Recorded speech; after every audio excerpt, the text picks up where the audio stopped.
There comes a moment in every healing journey when the dust begins to settle, when the deconstruction is done and the remembering has begun, and you realize it's time to rebuild.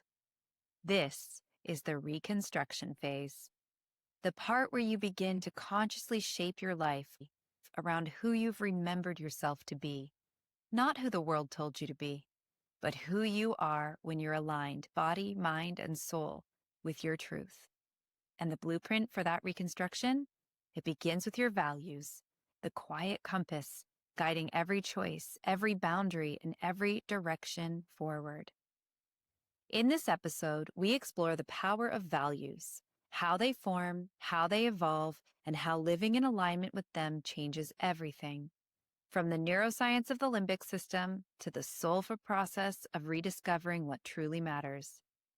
So take a breath, soften your shoulders, and join us as we step into Reconstruction, the power of values, building your life on what truly matters. This is Realigned and Unfiltered.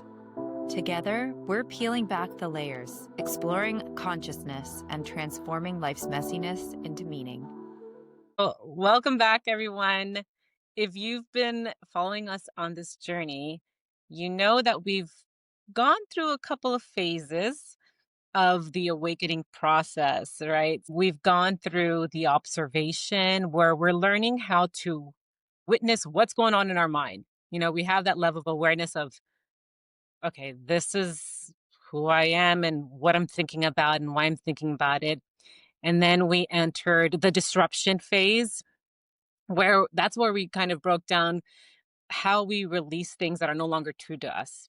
And then we went through the remembering phase. And that was where we reconnected more with our essence and that deeper part of us that is always there. There was a lot in there. I think expect future episodes where we break some of that down more. Yeah, Carlie and I talked about that. We're like, that was a lot to take in. Yeah. So if you do have comments on that one, please let us know because we put in a lot of information, but we will break those down, I think, as we move forward into different episodes. And now we're going to enter the reconstruction phase. So this is the phase where you begin to consciously rebuild your life from the inside out.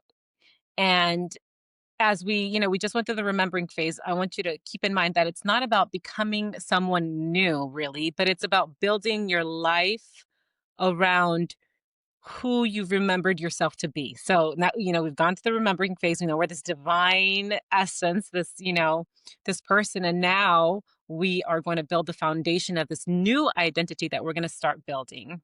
Right. It's more about becoming a truer self than a newer self. Yeah. I love that. And then we could use compasses that are going to guide us, our decisions, our relationships, and our goals that we go through. And that compass that we're going to break down today is something called our values. I love to think of values as our North Star. So I think of values as the emotional drivers of our behavior, right? They're the why behind everything that we do.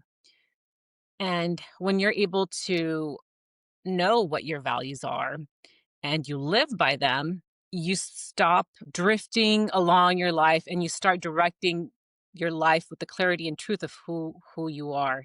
Mhm. And we're going to break this down. Like we're going to understand what values are, where they come from, and then how to elicit what our values are and then associate them with where we're going to go as we start and get into this reconstruction phase. Because the reconstruction phase really is it's going to be like from this podcast episode on out, right? The reconstruction phase isn't part 3. The reconstruct phase is for the rest of this podcast. Forevermore. So let's get into what values are and why they matter. So if we think about it, and I think we touched base on this before, but our identity, thinking of it being like a house.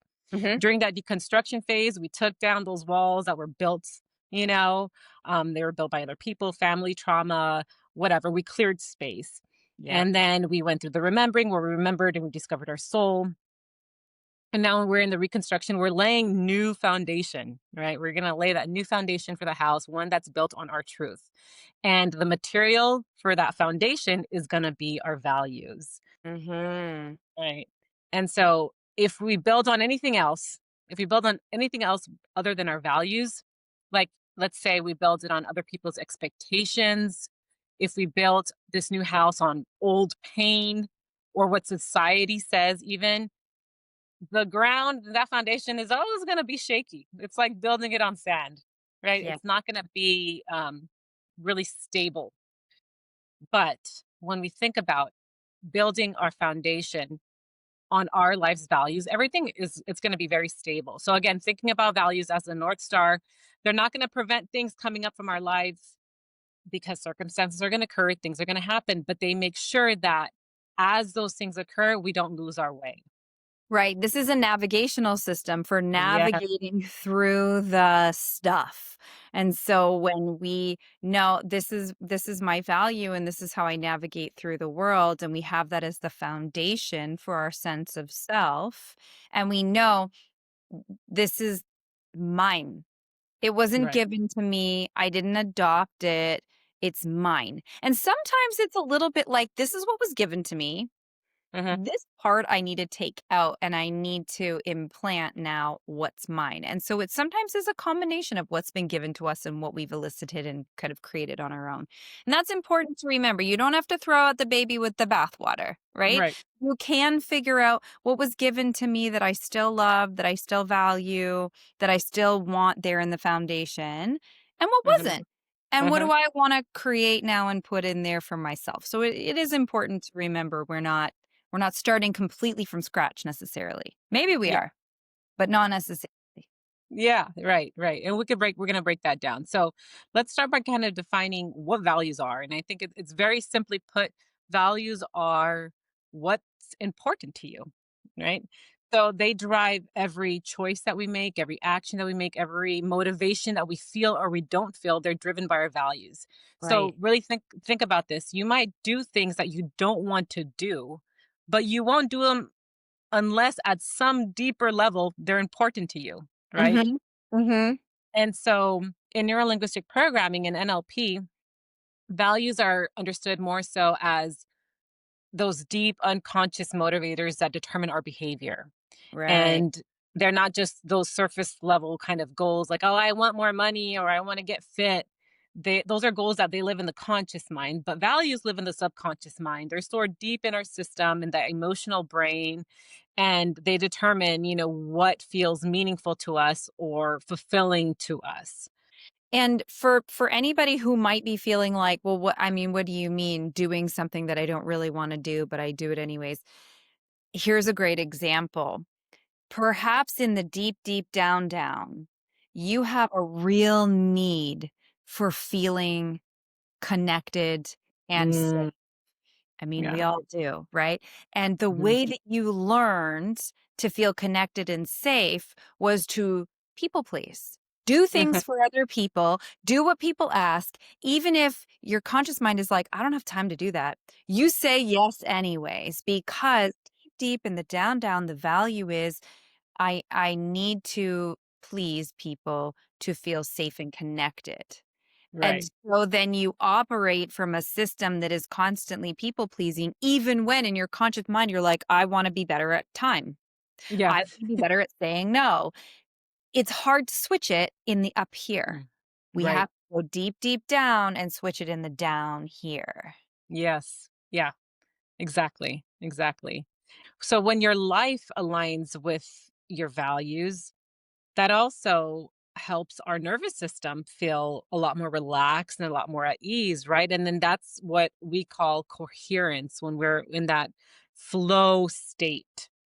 And so when we're living out of alignment, we feel that confliction, that anxiety, or we feel lost because your mind and your heart, they're moving in different places, right? They're moving in different directions. So Right. we want to get into that coherence, right? We're reconstructing. This is the time to really pay attention to that, get the nervous system relaxed and being able to get into that flow coherent state. So that's why in this phase of reconstruction, your values really do become that foundation, the architecture of our identity that we're starting to build. And so when we think about like where our values come from, I think this is a really good place also to touch a base on. So most people think that they've consciously chosen their values. But in truth, our values are shaped long before we even knew what values were, right? Like we didn't know what values are when we were little, but we still valued something. So if we really think about it, um, our parents and our family, they shaped many of our early values, right? Mm-hmm.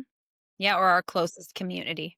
Our closest community, our culture, where we live in the world, they also play different roles in our values.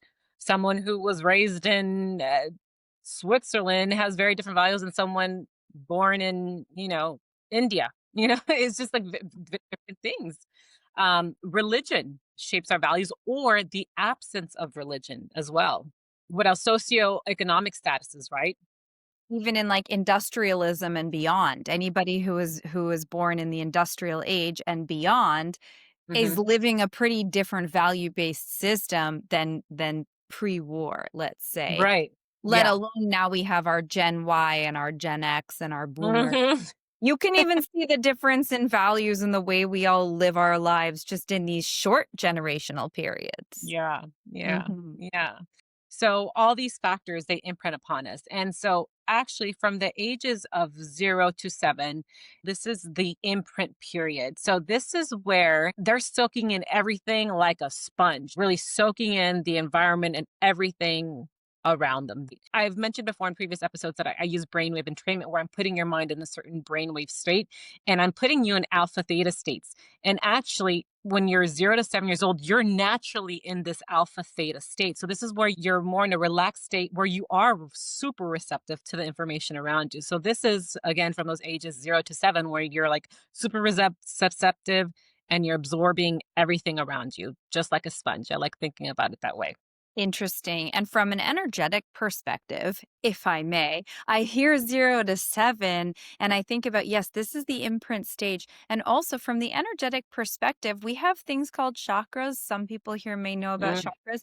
And the chakra system is our energy systems and our energetic space, our chakra for the age 0 to 7 is called the root chakra. At the base of our spine and goes down our legs. This is our root chakra. This is how we learn about the place we learn about survival and stability and fear mm, and safety and connection and self-preservation. This is when we learn. mm, So while we're talking about how we learn that in our mind and in our yeah. subconscious mind, we're also learning it in our energetic body. Our Mm, our I love that. body Yeah. also has Mhm. an energetic body and we're learning it there. And so whatever we learn at this time, whatever we encode at this time is also encoding energetically. This is Yes. what safety looks like and feels like. This is Hmm. what I have to do to survive. And so then our energetic system kind of aligns with whatever it is we're learning in the subconscious mind as well. More on Yeah. that in future episodes, but worth noting here. Yeah. Yeah. I mean, even like when I reflect, I mean, as you're listening to this, reflect on those ages for yourself, right?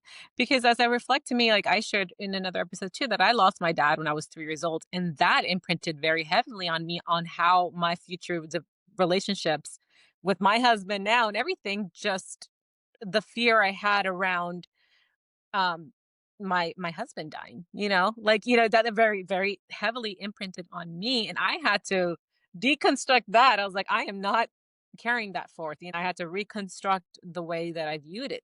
Just be reflective of that as we're going through these different phases or different periods of your life. Things that called out to you of like, oh, that happened, and I could see why and how it affects me and is affecting my life today. And And this is so, a way of really looking at what's in our warehouse from back to our mhm, first episode. mhm, What's in our warehouse and how yeah, can I kind of bring it up into my conscious mind now? Oh yeah, I'm constantly afraid of my husband dying, or I constantly live with the belief that I will be alone. yeah. Where could that come from? Well, we're giving you a little map here. Go back to that 0 to 7 and figure out what happened in that time that could have created that belief. Mhm, mhm. So cool. Right, Really interesting. right. Hmm. And then so after from 0 to 7, that imprinting period, we go into the modeling period, and that's from ages 7 to 14. This is when you're looking more so.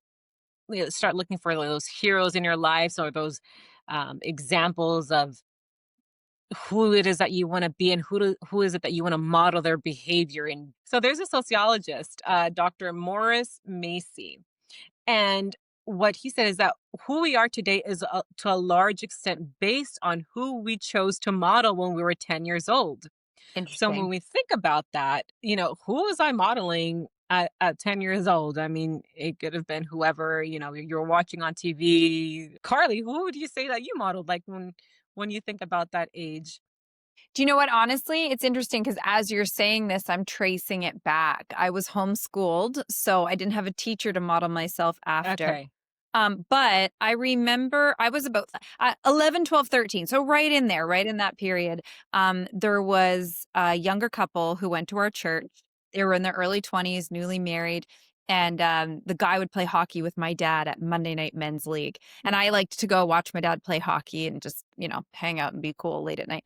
And so his wife would come and her and I would sit together and we would chat. And she was just this super nice, super kind, super cool 20-something woman who just took an interest in me and Mm, listened to me and talked to me and kind of became like my older role model, older friend.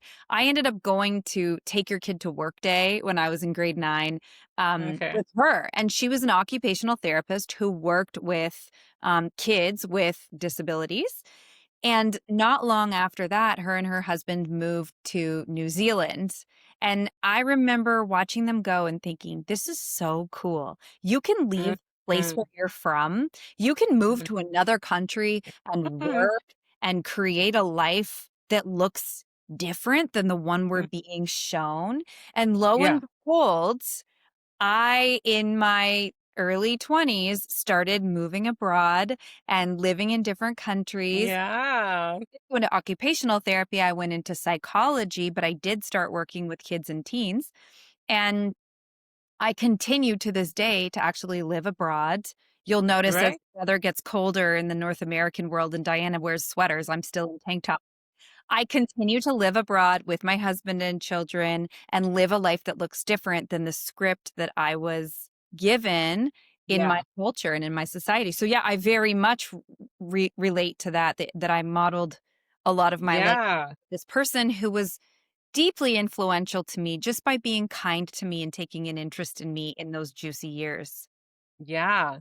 And what Yeah. we're talking about here, right? If we keep tying this back, that this is talking about our values. So you this is why, some people are like, could be like, hey, Carly, you're just traveling the world. Like, you should get a house and you should settle down, and you need to form stability. It's like, That has been well, said. that's That not has been said. right. I mean, but when you are able to see, hey, that's just not what that Carly values. She values the freedom, right? You value different things. It's true. It's like from this, I learned that I value freedom. I value living off script. I value travel. And I value making my own way in the world. Those things Yeah. all for certain I learned at that time.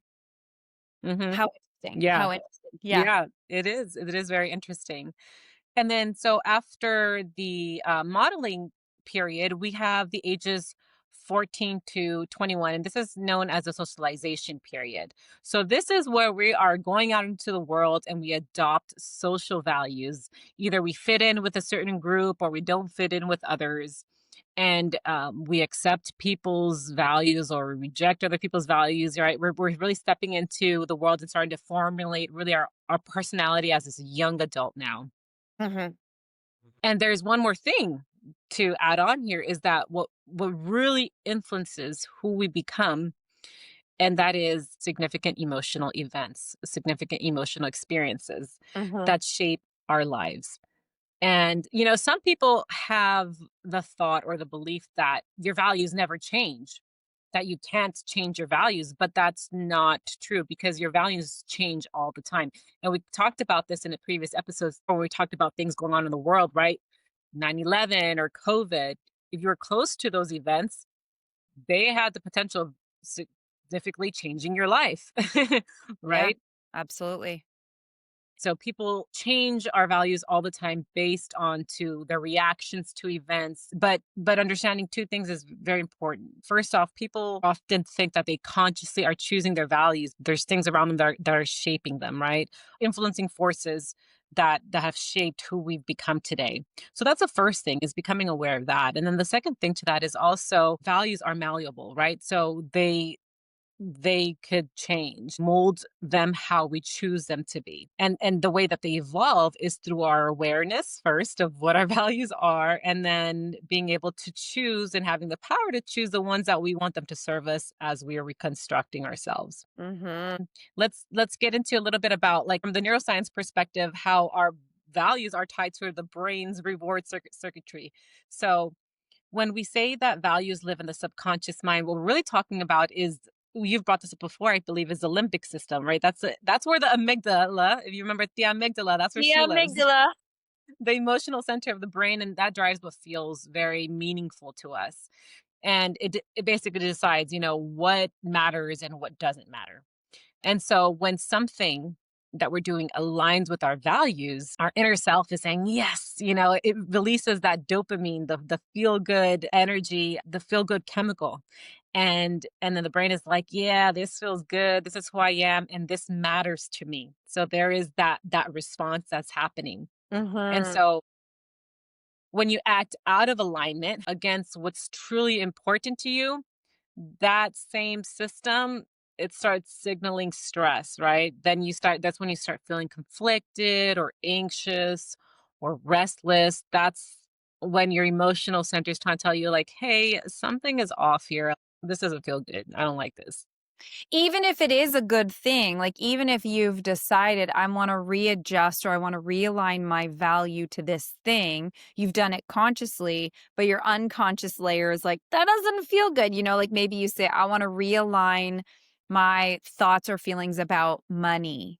And I'm really going to get serious about budgeting and money and get organized with my future planning.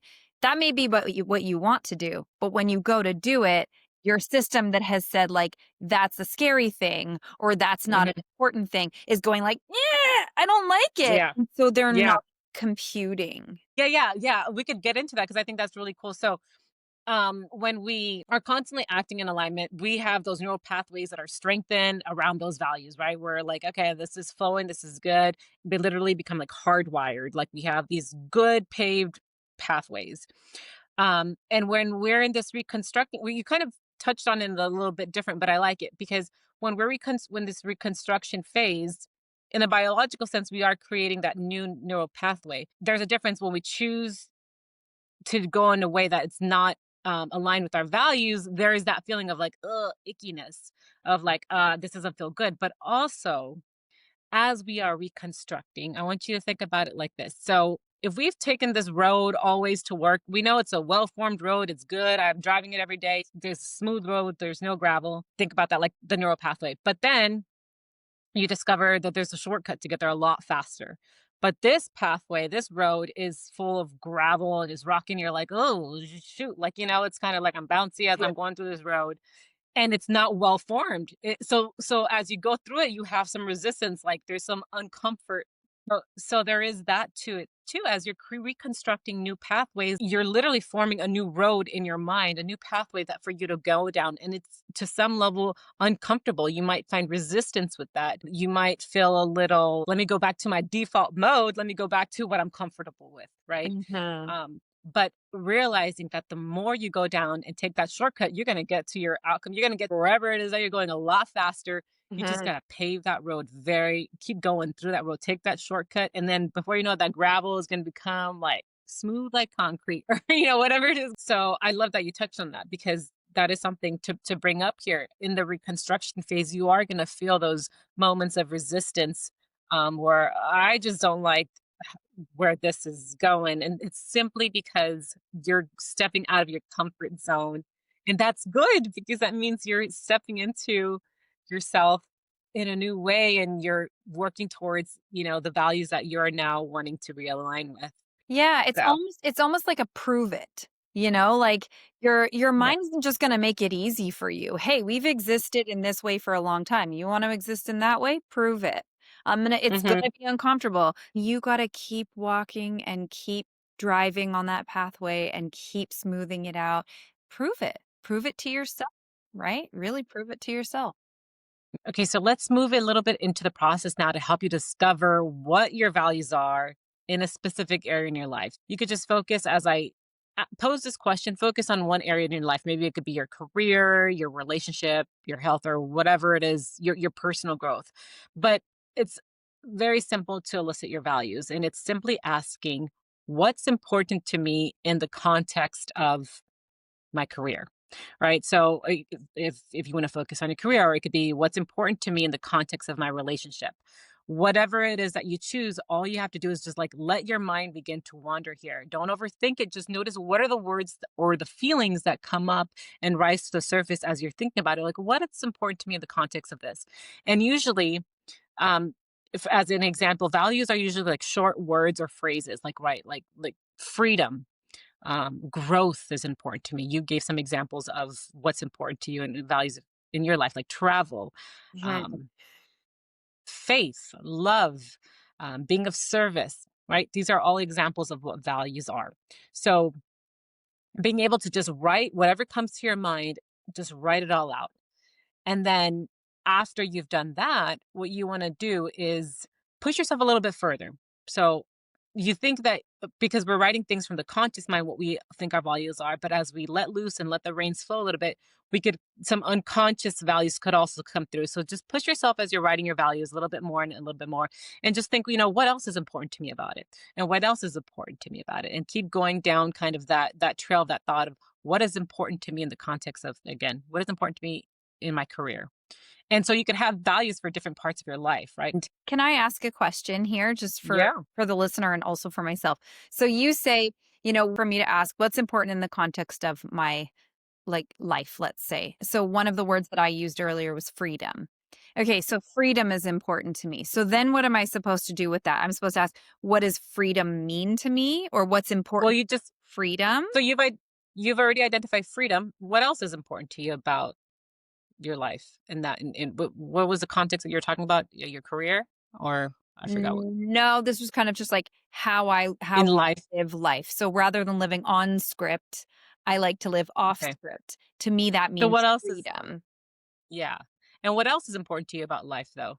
There's freedom. Just I want you we're listing just a bunch of values, things that come to your mind when you think about your life. Okay, so Then we're going to break yeah, so that's what I mean. So then we're gonna funnel, right? Like, so if right. I say freedom, do we funnel from freedom or I say a bunch of things and then we funnel from the bunch of things? A bunch of things. Right now, you're just listing a bunch of things that come to your mind when you think about your life and the importance of what is important about your life.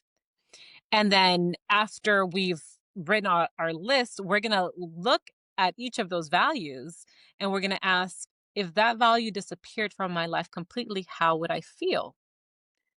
Right? How would I feel if that value disappeared from my life? And then the stronger the emotional reaction you have, the higher that value sits in your hierarchy. So then we start numbering our values in order of their importance. Okay. And here's the key, that we have to be very brutally honest when we come to numbering them in order that they are, because we're not numbering our values in order that we wish they were, because we're discovering what our value is right now, right? We want to number them in order that they've actually been in our lives up until now. So let's move into the process now and to help you discover what your values are in a specific area in your life. And we could work through this with you, Carlie.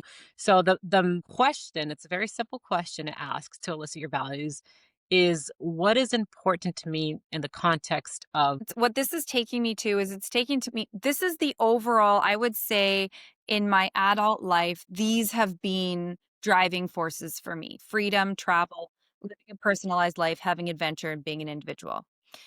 Mhm. I can walk back to a point in my life where I can say very distinctly that none of those things were true in the way that I was Yeah. living. So what you're saying, right? Yeah. Now let's funnel it down to Yes. what's your next. I'm The looking to go back hierarchy. to about 10 years. Okay. Yeah, yeah. So once you've listed out all your values, the next thing that we want to do is ask, If this value disappeared from my life completely, how would I feel? And then what this does is it brings up the strong emotional reaction that we have tied to that value and where it sits in our hierarchy of values. So we want to now number our values in hierarchy, in order of importance. And so this is where you take time to be brutally honest with yourself, not numbering them in the order that you wish they were, but numbering them in the order that they have actually been in your life up until now. Okay. So, I'm thinking about freedom and imagining if that disappeared, travel and imagining if that disappeared, mhm, right. personalization. Okay. So what I'm doing right now is I'm walking myself back to a period of time in my life where while I say that these are values in my life, when I think about how I was living them out in my life, they were almost non-existent. Okay. So I'm Mm, taking myself back to that point so that I okay, can that's kind of then walk people through how I got beyond that. Okay, so right. if the value of freedom disappeared or if freedom itself disappeared. If freedom itself disappeared. Okay, so when freedom itself disappeared from my life, I felt caged. You can see in my Mm, body language. I felt yeah. I felt half dead. I felt depressed. I really couldn't quite find the point to life hmm and I felt lost. Yeah. Yeah. When freedom disappeared. This is a real life Yeah. experience for me that I have had. Right. So when travel disappeared, I felt sad. I felt hmm disappointed. Um, I felt bored. Not as Okay. visceral a reaction, Right. freedom, right? Yeah. When I'm having a life that was really personalized, that was like very unique and individual and just mine, I guess personalized and individual. When that disappeared, um, I felt bereft. I felt lost. I looked around at everybody and just couldn't believe that I looked like everybody else. Yeah. Yeah. Yeah. So again, like a loss, but not the visceral thing of losing my freedom. And adventure, when adventure disappeared, yeah,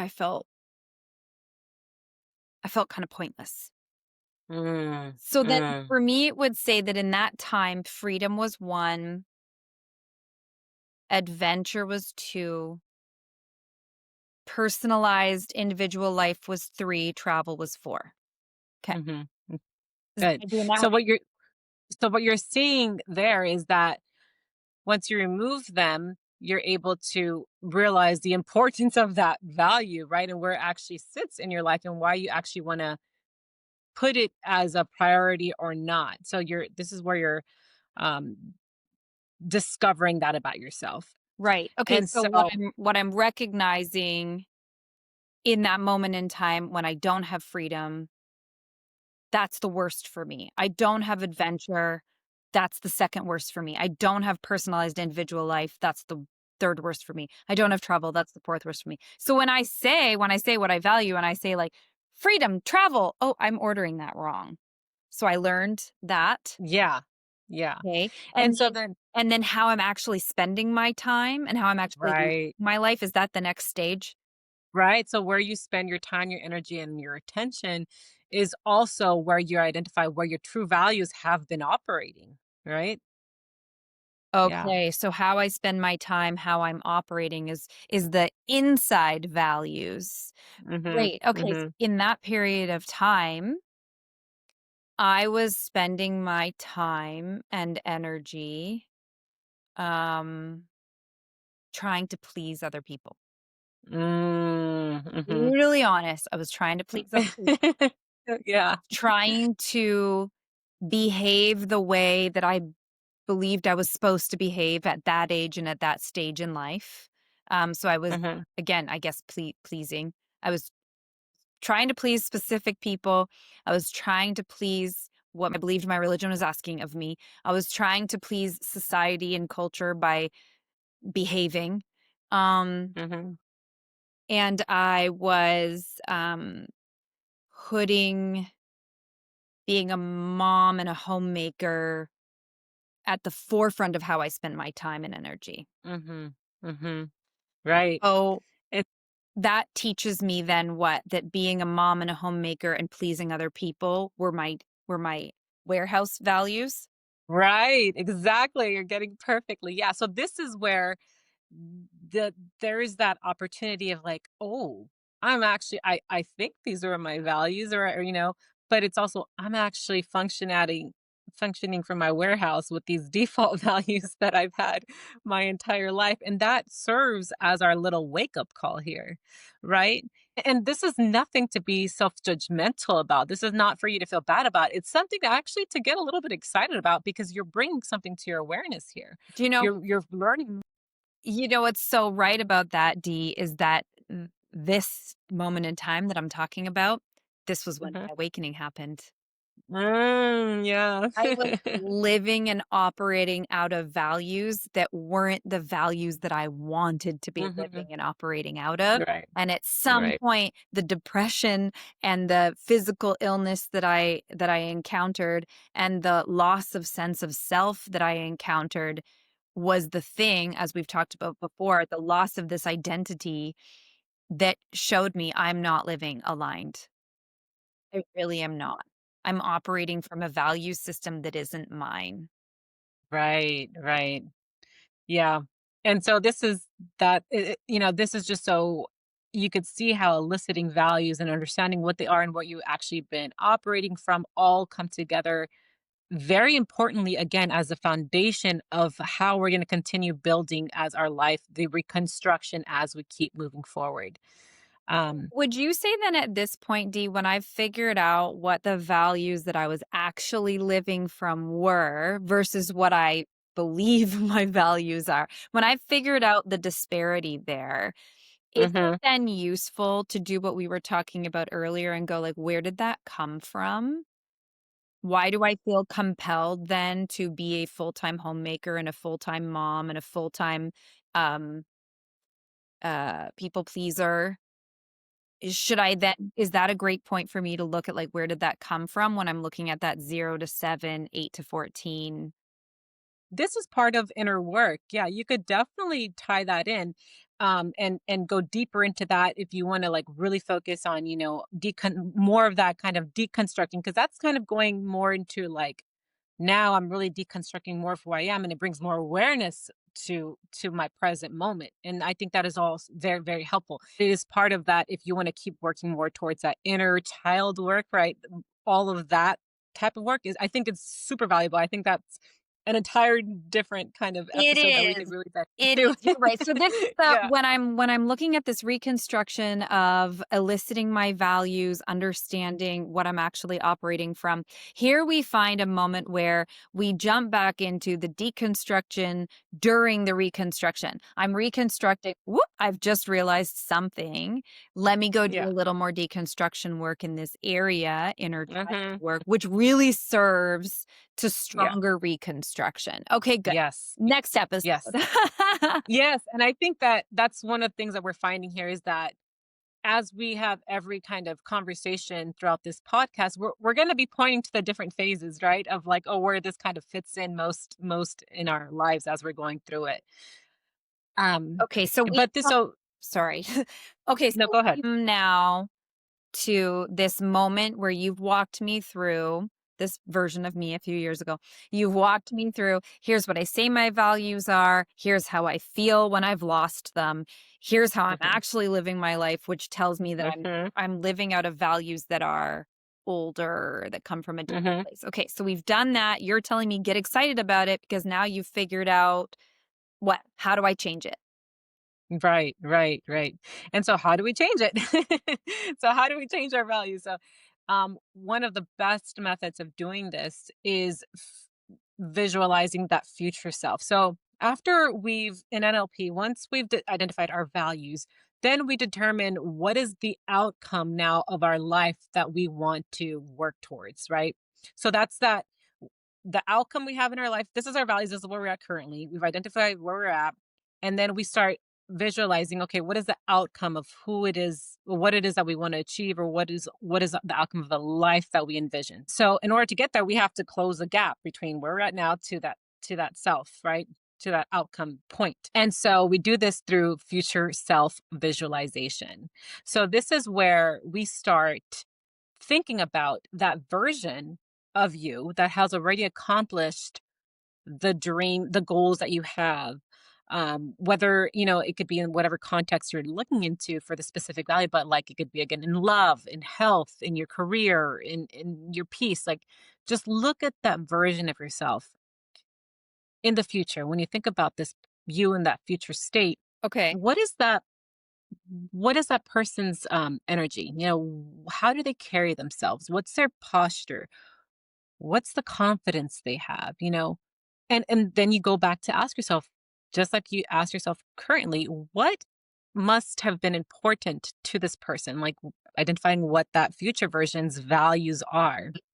I'm glad that I worked backwards here Hmm. because I can go back now to that version of me who identified I was actually valuing people pleasing. I was actually valuing homemaking. I was actually valuing, but what I was saying was what is most important and what I value is freedom, travel, living a personalized life, adventure. So then I could sit there in that moment with you, my facilitator of this, and imagine future me living on an island, experiencing regular travel, having a very individualized work life, very individualized family life, having a lot of adventure. I could sit there and I could visualize that me in the future. Hmm. Hmm. And this Yeah. is What? because we've pressed the fast forward button because I am now that me. I am now. Yeah. Yeah. And I can think back to that version of myself who was not living the life that they wanted to choose. Hmm. Right. Right. So I'm doing Right. this weird time travel thing right now. So yeah, you've done it because we've gone backwards and worked yourself to where you're at right now. But even when we're working through it to the current state, any of the listeners working through this activity, you're still going to time travel because you're going to look to your future self, right? And then you're going to say, okay, now for my future self again, what is a value that this version of me has valued taken on so deeply that shaped every decision that that person made, Right. you know, that shaped and just trust your intuition here. This is where your subconscious mind really it's gonna give you clues about this future version of yourself. So trust your intuition. So if you're saying, I really value freedom, then you're imagining, well, what does that look like? What does freedom look like for me in the future? Of yourself. And this is really like this is more like embodying that future version with your feelings, with your thoughts and everything to really elicit what those values are for that future version of yourself. So how are they operating and what are they Right, operating from? right.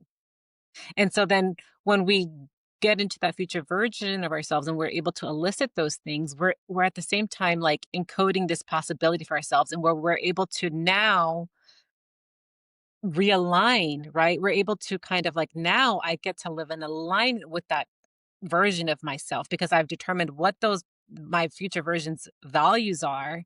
And I know that every decision I make in my life moving forward, as long as they're in line with the values that I have, I really can't go wrong. Like for example, if I value my values are my God, health, family, and passions. Let's keep them very high values. If I know that every day I start with putting God first in my life, I take care of my health because I eat well and it's important to me, right? I want to feel good.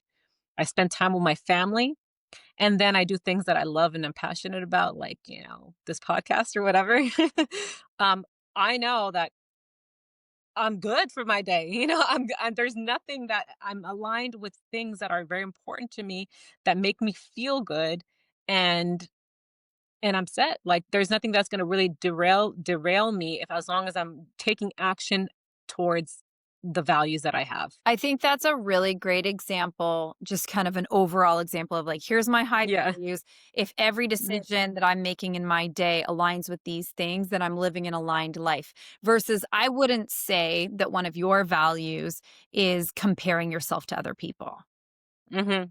And Mhm. yet, if you're spending a lot of time on social media looking at all the Yeah. people who are doing what you're not, and you're feeling Yeah. crap about yourself, or you're feeling imposter syndrome, or you're feeling like, will shut down. Like, well, I'm just not even going to bother starting a podcast because so and so's got such a great one. Yeah, Yeah. example. Um, then what are you saying by doing a lot of that scrolling and comparing? You're not living in Right. alignment with those 4 values you named. You're actually sitting there in a weird, I wanna sit here and waste my time and compare myself to other people, drag myself down. And it Future doesn't make you feel good at all. mm-mm, You know, like mm-mm. you're not living from a place that makes you feel good. And so this is the opportunity. This phase here is the reconstruction where we no longer need to react to the old programming. We now get to respond with conscious choice, understanding where we sit and where we're going, right? So that this is all what it means to reconstruct identity, really the foundation of it all.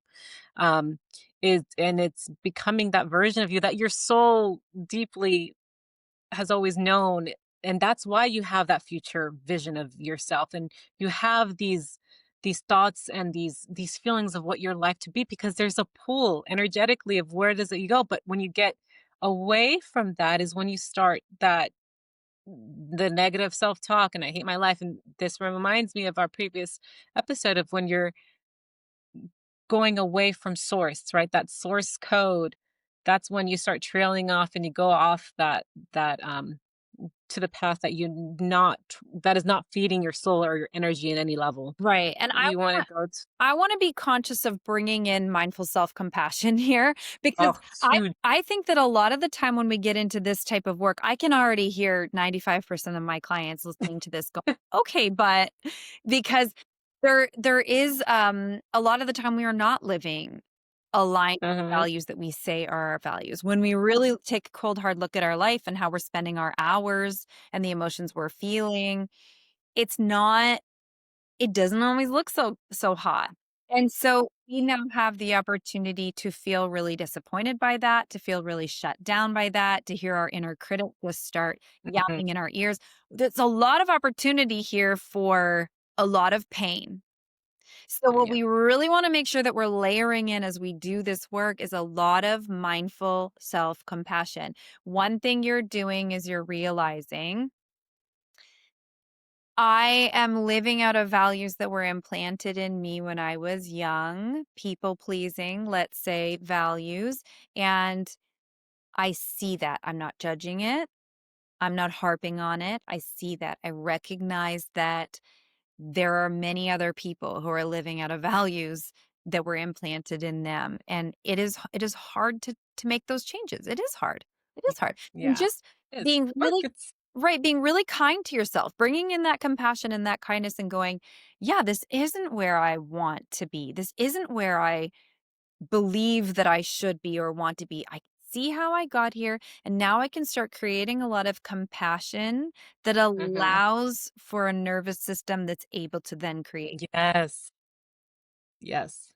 Yeah. Exactly. We want to be really careful here with how we judge our values or our living in or not in our values, Mhm. right? We want to Yeah. be Yeah. really, really gentle and kind with ourselves here. Absolutely. It is very important. And also, celebrating along the way when we are when we find those little moments where we're being self-critical, and then we realize, oh no, I'm gonna reframe this, or I'm gonna change of how I'm saying this, and then celebrate. Oh, I was, I was I get kind to that dopamine hit. myself. Yeah, get the dopamine hit. Yeah. Let it reinforce of where you're going, right? Yeah, sometimes with my clients, I'll just have celebration sessions. They'll come and they'll say, "This week I need to tell you that I implemented this and I did this and I was kind and I Mhm. responded in a different way." And we will literally party. Like our session, it's like cheering and laughing Yeah. and cheersing our tea because celebrating is so important to Mhm. encoding that Yes. milestone into your system. Right.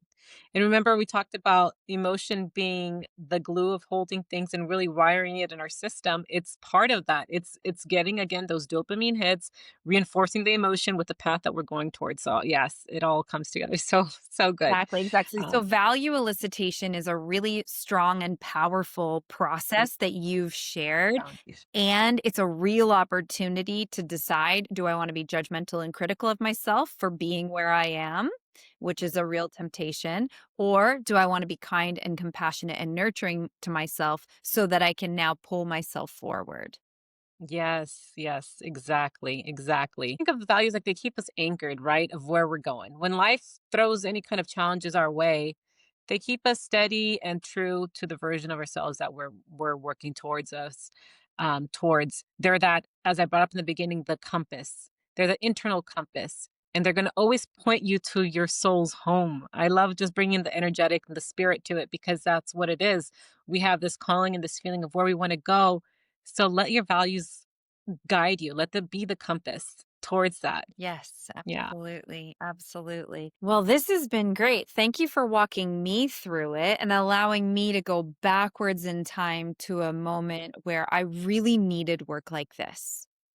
Yeah. It's not it's helpful still to work in this present moment, but at a moment in time in my life, I really needed work like this, and it's so great for me to be able to go back there and pull that up and show people I did Mhm. that work. Yeah. And I do live aligned with travel and having a personalized life and having an adventurous life and all of this freedom that I said was my value. I figured it out. It Mhm. wasn't Yeah. easy. It was not easy, but I figured it out. Right. And It's not. I did work like It's this. work. Like, that's something that people need to be very cognizant of, is like, this isn't just like, oh, all right, whatever. If you really are serious about what your life is and the experience that you have to put in work towards that. Yep. Right. Yep. And so, to your point, also is understanding that you've done a lot of work to where you're at now and you feel aligned with your values, that something else could come up in life, a circumstance that you have no control over, Huh? and then boom, your values change. Like, oh crap, like now I need to realign and see, like, well, now how is this going to impact my life? How could I, you know, go through the process again of Yes. outlining what my values are now, right? That and always in life, we're going through life with blinders on, right? Yeah. Always in life, there's some blinders somewhere. There's some blind spots somewhere. And if we're continuing to do the work of becoming and moving forward, we're slowly but surely going to figure out like, "Oop, I had a blinder there. And now I need to look at it. Now I need Yeah. to look at it. Now I need to do my work. Now I need to figure out how to um transcend and include this thing." And I can say for certain, all the years of doing all this work, and I still am absolutely doing that today. I'm still Hmm. whoops, I've had a blinder there. I've just spent the last however long believing one thing and living like one thing. And what's actually the truth is I need to switch the way I think about this. I need to switch the value. I need to go in and do that work. For listeners, this week, a big takeaway here is take time to reflect. What are, list your top 5 values?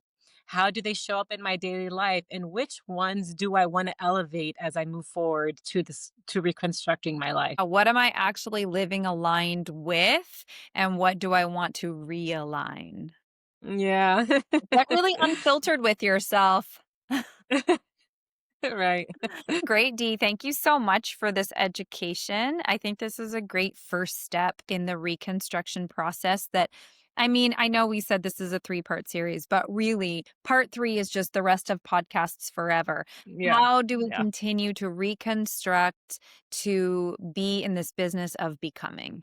And so I Yeah. think this was Yeah. a great first stop. Lots of episodes to come. We're going to talk more about these neurolinguistic reprogramming processes. We're also going to talk about the chakra system. We're going to talk about our Hmm. energetic body, our soul body, our, all of it, all the things, and from different perspectives as well, because what hits really well with one person may not. hit with another person. And what we want to do is create an open dialogue here. Yeah. We just want to thank you, our listeners, so much. To those of you who've been listening, making comments, asking questions, we are just so valuing your input and your thoughts, and we request more. Please continue to listen, to like, to share, and please do engage with us in the comment sections wherever it is that you're watching this. We love to have the feedback. We'd love to know what's hitting for you and what's not, what you'd like to hear. So yeah, thank you so much for being a part of this journey with us.